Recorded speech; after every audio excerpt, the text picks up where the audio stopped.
is just a remarkable turnout for the launch of this exhibition, and we're just so delighted that you could join us here today.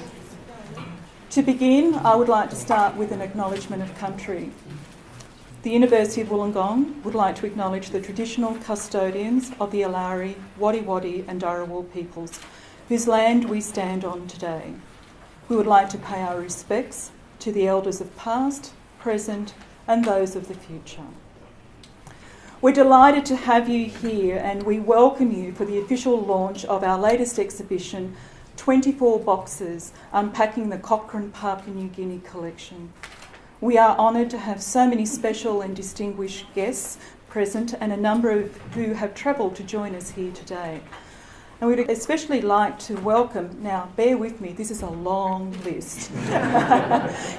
Take a sip of water if needed, but a very distinguished list. To the Vice-Chancellor, Professor Paul Wellings, CBE, our former Vice-Chancellor, Emeritus Professor Gerard Sutton and his wife Sylvia, our special exhibition launch presenters, Emeritus Professor Ken Mckinnon, AO, and Susan Cochrane, who is accompanied by members of the Cochran family. Welcome. We have a late apology from the Papua New Guinea Commissioner, His Excellency Mr. Charles W. Lapani and Mrs. Lapani. We welcome Deputy High Commissioner of the Papua New Guinea Commission, Mr. Sakias Tameo, who completed a Masters in International Relations here at the University of Wollongong from 1996 to 1997. We also have the Papua New Guinea Consul General from the Sydney office, Consul Leo Oaki. The former Foreign Minister of Papua New Guinea, Sir John Caputin, is unable to join us this morning. However, we anticipate Lady Caputin to join us today. We also have Devani Timu from the Australian National University, who is a Pacific Librarian and Information Access Coordinator.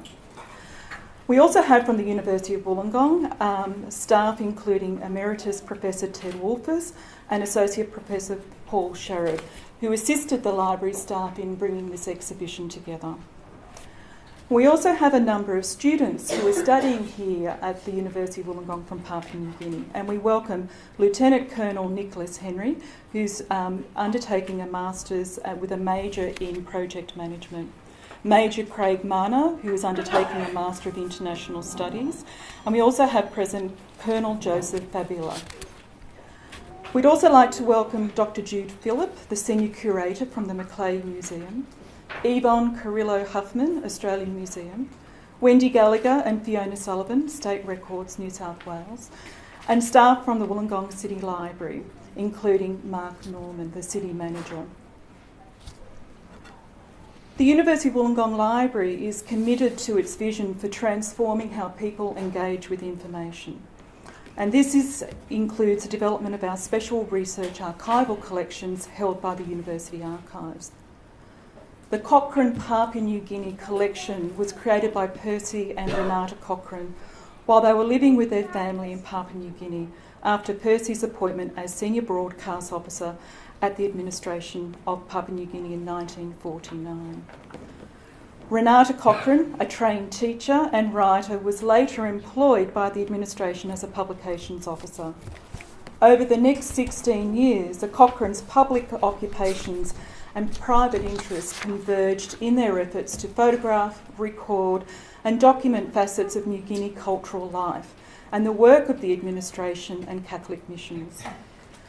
This collection was gifted to UOW Archives in 1985 and was one of the first collections we prioritised for digitisation in 2009.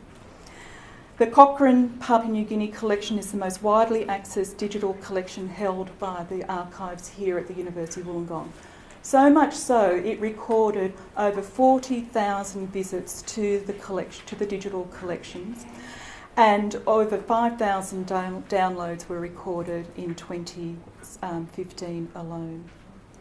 You will see that this exhibition features images, recordings, manuscripts and correspondence, along with many publications from the Cochrane Papua New Guinea collection, as well as artefacts that are on loan from Ted and Kerry Wolfers.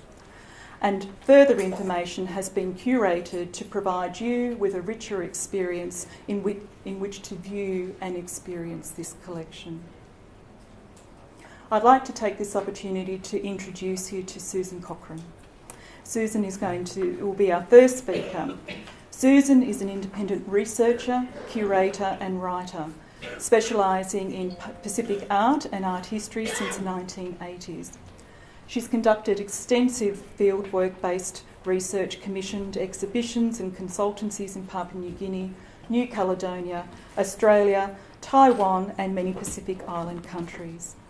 Her publications include Contemporary Art from Papua New Guinea, Beretara, New Pacific Art, Art and Life in Melanesia, and an enhanced ebook, Living Art in Papua New Guinea. Susan is the daughter of Percy and Renata Cochrane and spent her formative years with her family in Papua New Guinea. Susan assisted her mother Renata to assemble the Cochrane Papua New Guinea collection, which was gifted to the University in 1985. She's here to share with us her reflections on life in Papua New Guinea and this collection. Please welcome Susan Cochrane. Thank you for the words of welcome, and thank you for all of you for coming.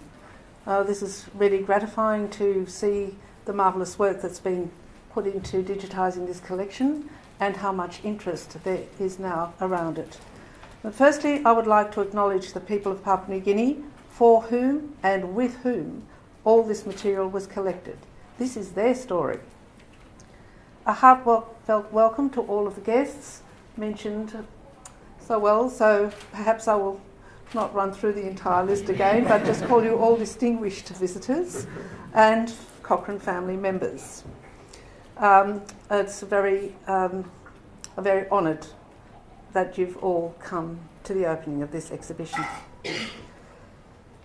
I would also like to thank my brother Ian Cochrane, who couldn't come today, but he has recently contributed his remarkable story of a plantation manager on New Ireland in the 1950s. His manuscript and recordings are here now as well since earlier this year. We would not be here today without the consistent dedication and considerable amount of work that the University of Wollongong archive staff have put into the conservation, digitisation and preparation of this collection, the Cochrane Papua New Guinea collection, presented here today. Particular thanks to Susan Jones, the past archivist, and Kerry Ross, the archivist, for bringing this exhibition to fruition today.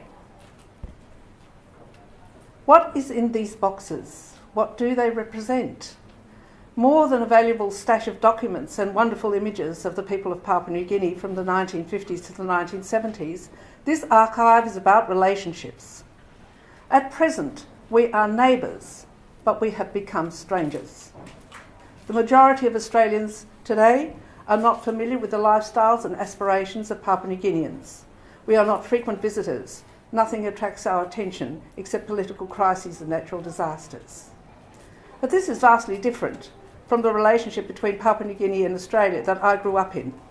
Certainly in the 1950s to the 1970s, as the colonial era devolved into a modern state, strengths and weaknesses were exposed. There were considerable tensions, but also rapprochements. There were still tens of thousands of Australians in Papua New Guinea in all walks of life, living and working with Papua New Guineans, and many great interpersonal relationships, teaching and learning, working and collaborating. Hidden in the folds of documents and behind the images of the 24 boxes of the Cochrane Papua New Guinea collections are stories of many types of relationships. Let me give you some personal examples. There are photos and brochures of Radio Belong You Me, showing several Papua New Guinea announcers. These remarkable people fully realised the potential of radio communications to reach a great diversity of people and bring them news, community, information in several local languages, as well as playing recordings of their own music. Each of these talented people spoke several languages and did a combination of jobs as researchers, journalists and presenters. They were also our friends, We knew many of their families. As children, we would hop in the back of the truck with the radio crew to go to a Sing Sing on a recording trip, visit the studio in Port Moresby to plead with them to borrow the latest singles to arrive from Australia on the pretext that we would tell them which were the good ones. We went on memorable outings as families together, sailing in motu canoes over to Fisherman's Island, hiking around Sagari or Sirinumu, following some extensive work, for example, this is to make broadcasts and film the cooler in the unforgettable Trobriand Islands. The Cochrans were honoured when Chief Mitikata, the paramount chief of the Trobriand Islands, came to visit them at home in Port Moresby, wearing his full chiefly and cooler master regalia, and not much else, as my father said. Dad was an agnostic, Mum a fervent Roman Catholic. She formed her independent path as a woman and as a journalist. Her relationships both with women and with missionaries can be uncovered in the archive. She recorded the stories of pioneering women in various situations, both Australians and Papua New Guineans. She was unafraid to take her toddlers aboard cargo boats to visit mission stations like Yule Island or Quato, or venture on horseback or mule train further inland to remote stations. Remember, at the time, childcare facilities were non-existent, and most women were stay-at-home mums. We had no relatives in Papua New Guinea, so our family had to adapt to its circumstances and the work of our parents. So we had pretty adventurous childhoods. Personally, my interest in Papua New Guinea has never diminished, and I have consistently worked with the contemporary artists of my own generation over 30 years, trying to raise the profile of contemporary Papua New Guinea art, but that's another story.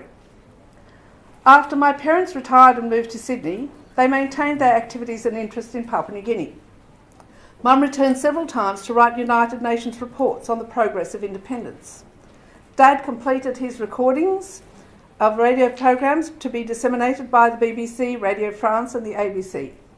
He was very disappointed that the Australian government was not interested in his idea to set up a chain of local radio stations in Arnhem Land and other remote Aboriginal communities on the same model as he had established in Papua New Guinea.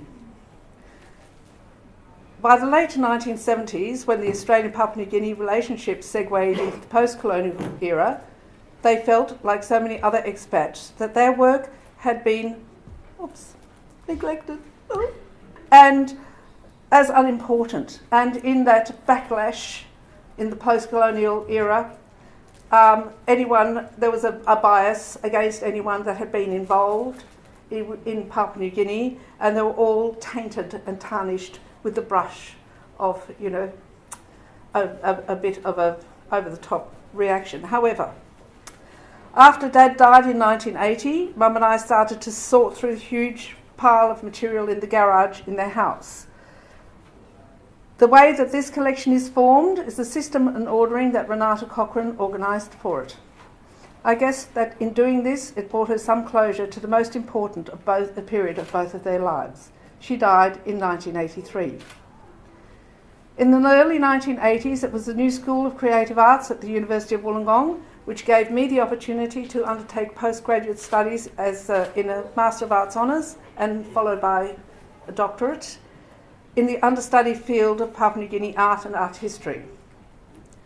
This had held no interest for the art history departments of other universities who couldn't find enough literature on the subject. So, well, somebody's got to start somewhere. As my mother wished the archives to go into a university library, it seemed a natural progression. Professor Mckinnon and other university staff, I might mention Professor Wolfers and Paul Sharrett as being very supportive of this archive, they had personal experience, and there were a lot of research interest in Papua New Guinean students here. So it seemed a natural progression. Also, Professor Cowie was open to world art and not just Western art. Since the Cochrane Collection came to rest in the University of Wollongong archives, it has been remarkably well used, making its own network of relationships with students and scholars. Thank you.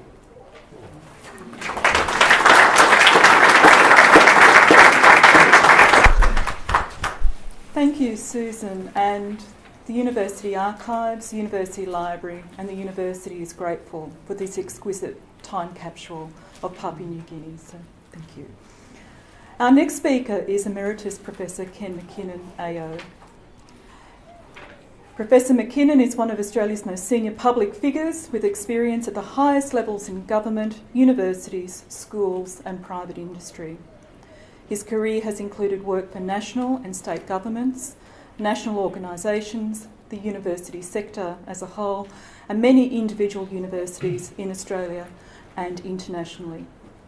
He was Vice-Chancellor of the University of Wollongong from 1981 until 1995, during which time he was President of the Australian Vice-Chancellors Committee during the years of 1991 to 1992.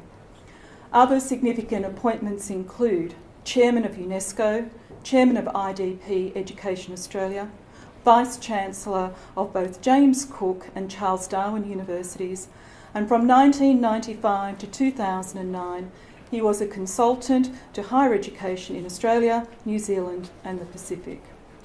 Early in his career he served Papua New Guinea with distinction as a Director of Education. It was during this time that he met Percy and Renata Cochrane.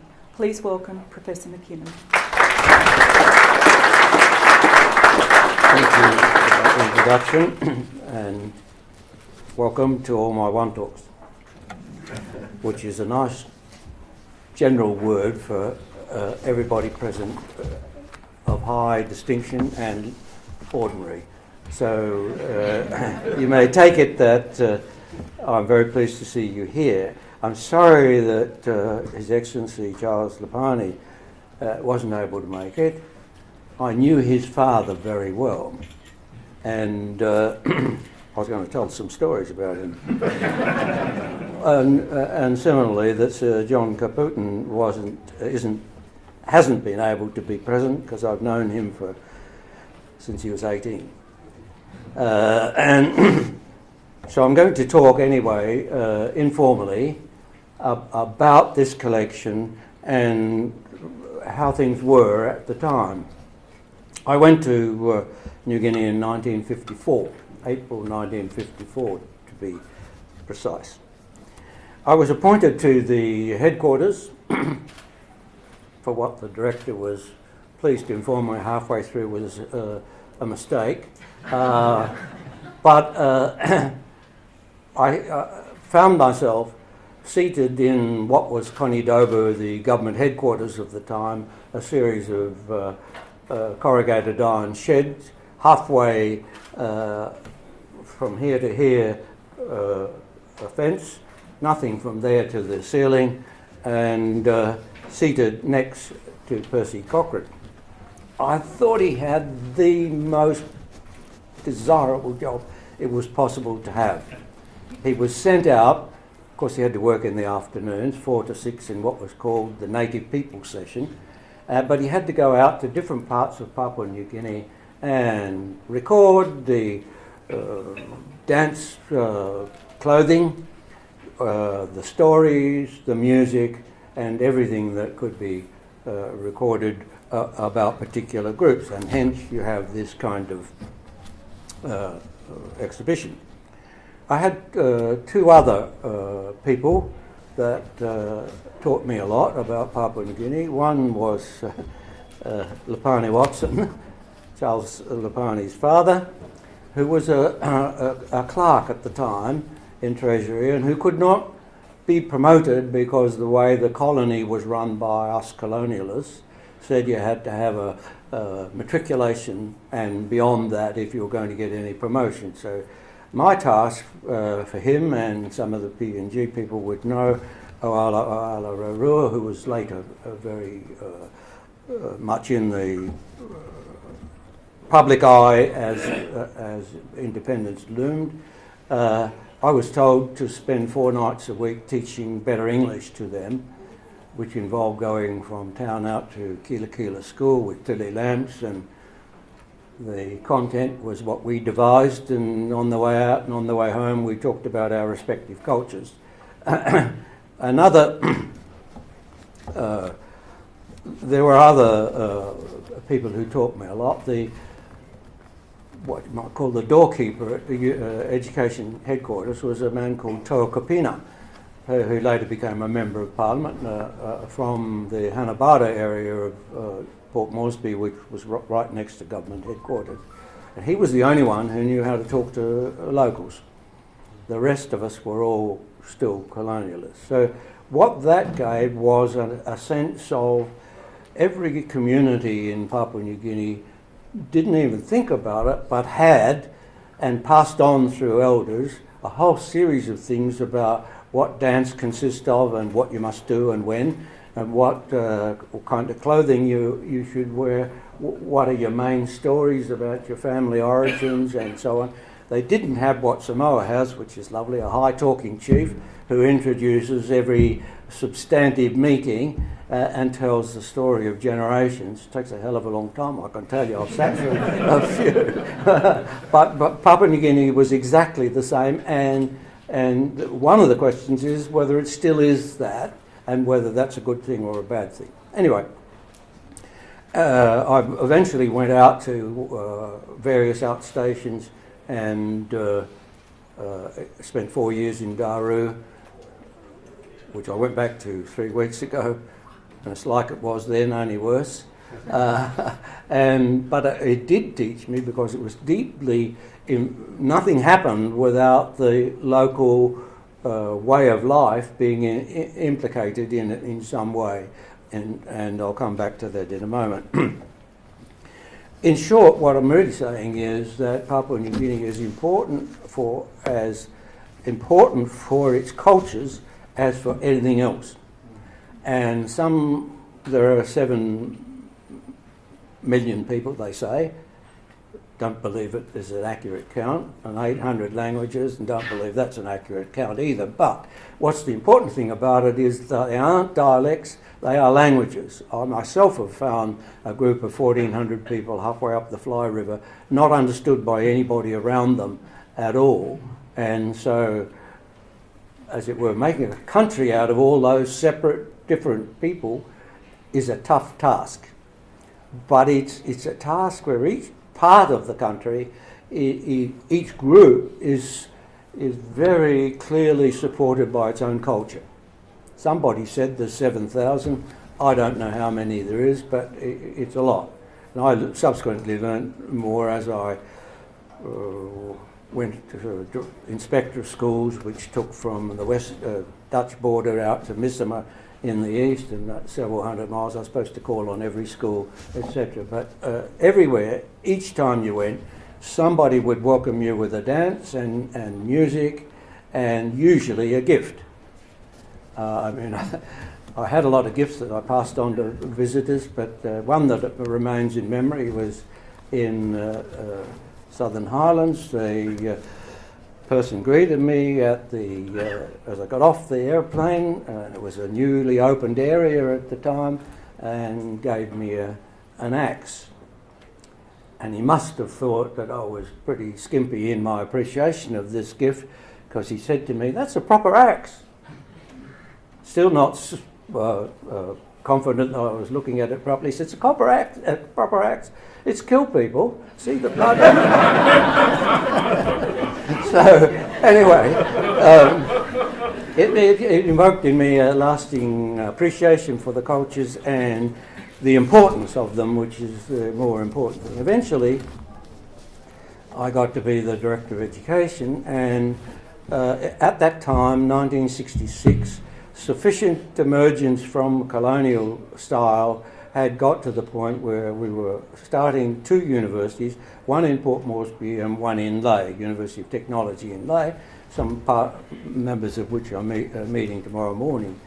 And what was to be the way it was done. Now, I was on the council of the universities. I was also the government spokesperson on budgets, which meant I was in trouble every day practically. And most importantly, the first Chancellor, Vice Chancellor, was Sir John Gunther, who'd been the Director of Public Health and a long-time resident in Papua New Guinea. And Mr. Tamiko was what were you? He was Director of Public No, you. I was the bursar. He was the bursar, and and the ways of getting out a shortage of budget are just what they were. You complain bitterly to the government and say it's not enough, and the government gets Sir Leslie Melville or someone of unrivaled fame and says, yes, that is enough.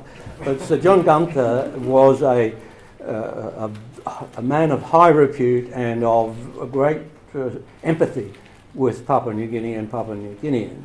So the beginnings of the university were great, and it made such a huge difference in Papua New Guinea that it transformed it into, instead of a colony, it became a buzzing area of converse discussions and papers being published that challenged the government about the way things were operating and so on. So my intent at that point was to see that the university, like we have a Faculty of Creative Arts here, did get into the cultural area, and we promoted two other things, a separate standalone Institute of New Guinea Cultures and a School of Arts across the road from the university. And all sorts of interesting things come out of that. Is the School of Arts to be a preservation of old ways of doing things, or is it to be trying to help people modernise? And the university itself took up the challenge, and through what started as a Faculty of English, quickly moved through the appointment of Uli Bayer to a transformational approach to the arts in Papua New Guinea. And for my part, I encouraged in the first intake into the university one Vincent Derry, who was one of the locals with the most advancement, and we put him on full pay, and he was under Uli Bayer's encouragement. He wrote the first novel. And just the same story as you get here. He wanted to come back after a while. He was sick and tired of being a student, of being in poverty. And so I said, you don't come back on staff until you finish the novel. This is Uli Bayer had come to see me. So he did, and another piece written by Albert Marikiki, who was also involved with education at the time, 10,000 Years in a Lifetime, was more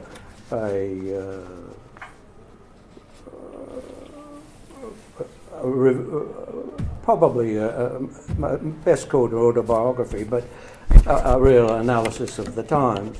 Those two things made a huge difference to the way people of Papua New Guinea looked at themselves. That we can write, we can do, we can cope with this modernisation. The dancing part of it was a little more difficult. Any Papua New Guineans who came around, older Papua New Guineans, were inclined to criticise the students as not getting it right. I was in Papua New Guinea 3 weeks ago, and the schools department put on a very nice welcome and said, okay, we've got dancing girls and an orchestra for you.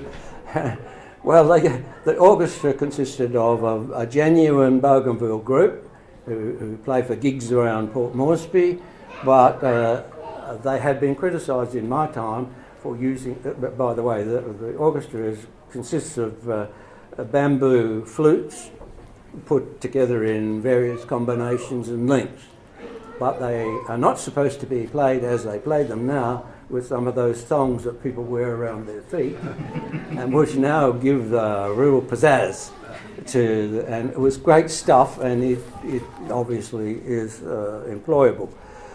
However, what I'm really saying here is that Papua New Guinea was doing this, and in other places that I know of, evolution of culture was taking place, but for those who run the country, the issue is this just growing up 7,000 cultures, if that's the number, or is it defining and making a united country? And we see only here in in Australia, we see only the reports of the things that are happening that look as though they're big problems. Marcus Samari is a good friend of mine because we were on the museum board together, on the board of the ABC and several other things, as that was what the times were. And once when they said headline, trouble in New Guinea again, 12 people killed in the highlands, he said the headline should have been, Highlands most peaceful they've been forever, only 12 people killed. Another such example is him going in my ear, as it were, saying, what's this about Australia teaching us about democracy? We've been doing democracy for years. Australia doesn't have any means of reconciling with an enemy they've been fighting. We have really organised processes whereby you put up things with money in them and pigs, and a process by which, especially in the Highlands, where people can reconcile. It's always fights over land, well, sometimes women, but one way and the other, they have a culture. So from the point of view of Australia, my experience as Director of Education, by the way, was really bad with the Canberra people. They had a very poor secretary for the External Affairs Department, Warwick Smith, who really would stop everything that he could that the Australians in Papua New Guinea were suggesting ought to be done. And so we come to the last bit of what I'm really here for, which is to put the arts in context. And in that sense, this kind of collection is fundamental to a decent relationship with Papua New Guinea. The Papua New Guinea PNGAA is actually really a beginning waking up to this, the need to make Australia more conscious of it. And they're really trying to open a place called ASOPA, which is in Mosman in Sydney, Australian School of Pacific Administration, which they would like to see as a place where Papua New Guinea is made more known to Australia. As you said, it is clearly the other way at the moment, in the sense that Australians assume they know about Papua New Guinea when they don't know a whole lot about it. And so what's to say at the moment? I've just been in New Guinea, as I say. I was very impressed by four things. One, the democratic way that the decentralised New Guinea runs. Sure, a lot of money's wasted. Sure, some people are pocketing it, and there's a few people with a lot of money now that shouldn't have it. But on the other hand, it is a vigorous society that is working well to get things going. Secondly, the newspapers in Papua New Guinea surprised me. The Post-Courier and the National have a high reportage of what's going on, and interestingly, not often the same in Australia, it puts in as facts rather than main pieces being the opinion of the writer. Third, it has had democracy for 40 years without a military coup, sorry. And so there are three or four things that are very important, suggesting a nation. On the other hand, the police are not much. There's a lot of corruption in the police. And there are continuing problems of the kind that Australia has. But most of all, I worry that they don't give enough time to the evolution of the culture. And so, coming back to where we started, what Percy and Renata put together. And I'm amazed how much they're able to put together, because the other thing that hasn't been said is that Papua New Guinea is a very bad area to store things. That is, fungus gets to almost everything, and the fact that they have Kodachrome and movie stuff well kept is a real tribute. And I haven't mentioned Renata, but except that I'd like to say that Renata was a personal about town. She wrote pieces for the South Pacific Post, as it was known, good recipes that adapted materials available in Papua New Guinea, and above all was a good writer. She wrote for the Catholic Church, it's true, and had a good relationship. Just as a sort of a last joke, I asked Bishop Soren, Bishop of Ewell Island, one time what he thought. He said, well, I can only answer you the same way that I answered a very rude reporter who said, 30 years here, how many Catholics have you got? He said, well, I answered them by saying 10,000 converts and 2 good Catholics.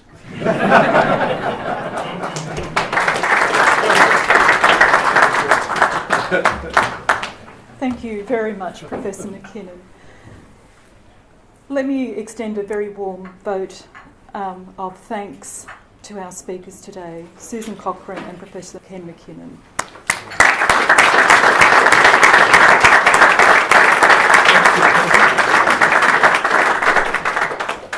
Creating this exhibition has been a joint effort between the library and a number of staff across the university. Particular thanks to past and present UOW staff include Emeritus Professor Ted Wolfers, Associate Professor Paul Sharrod and Dr Shane Kearney. I'd also like to thank the exhibitions team from within the library for their efforts. So I extend my appreciations to Janelle Bate, Nadine Clark, Stephanie Drummond, Karen Oleska, Michael Organ, Pia Petrie, Nathan Rigger, and to the coordinator and archivist Kerry Ross. And they received executive support from Claire McKenzie and Rebecca Daly. They raise the bar every time. They do it on a very tiny budget, and I think this just elevates their creativity in pulling an event like this together, so thank you very much.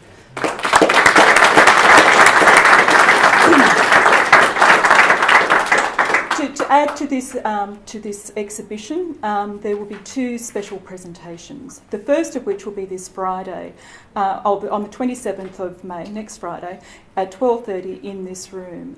It will be titled "Entering the Atomic Age: Early Literature in Papua New Guinea," and will be delivered by Associate Professor Paul Sharrod and Dr Shane Kearney, who will discuss the educational agenda accompanying the decolonisation of Papua New Guinea. And later, as we draw this exhibition to a close in September, another presentation is titled "Reflections on the Constitutional Development of Papua New Guinea." Emeritus Professor Ted Wolfers, who worked as a permanent consultant to Pre-Independence Constitutional Planning Committee in Papua New Guinea, will speak about the process for developing recommendations for the 1975 National Constitution. Further details can be found out about this exhibition online, and there will be a virtual exhibition created of this event. And as the formal items of this exhibition draw to a close, I'd just like to extend my gratitude for your time and interest. I hope the recollections, the insights that have been shared today will pique your interest so you can come back and visit this exhibition, whether it be in person or virtually, at a time and place that's convenient to you. So now's the time for you to continue your conversations, reacquaint yourself with one another. I saw a lot of catching up earlier on, and to perhaps make new connections. Thank you very much.